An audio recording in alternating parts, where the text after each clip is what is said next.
போகும்போது morning urine போகுதுன்னா கொஞ்சம் ஃபோமியா வரும். ஸோ நொரை வர மாதிரி. அந்த சிம்டம்ஸ் பார்ப்பாங்க.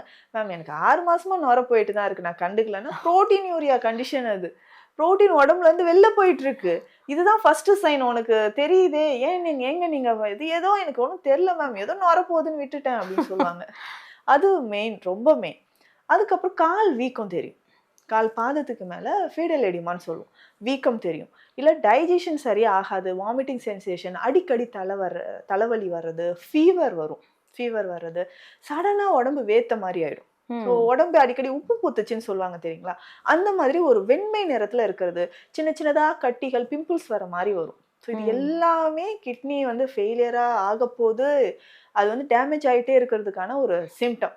இதுல மெயினா பார்த்தீங்கன்னா, ரீனல் பேரன்கைமல் டிசீஸ்ன்னு ஒண்ணு சொல்லுவாங்க. பேரன்கைமல் டிசீஸ்னா கண்டிப்பா உள்ள இருக்கக்கூடிய டிஷ்யூஸ் எல்லாமே டேமேஜ் ஆகுதுன்னு அர்த்தம். இதுல ஹெரிடிட்டியா அந்த டிசீஸ் வருமா அப்படின்னா, ஹெரிடிட்டியா வரும் சான்சஸ் இருக்கு. பாலிசிஸ்டிக் கிட்னி டிசீஸ்ன்னு ஒண்ணு சொல்றோம். ஸோ இது வந்து நம்ம பேரண்ட்ஸ்க்கு இருக்குன்னா, கண்டிப்பா அடுத்த ஜெனரேஷனுக்கு வருது.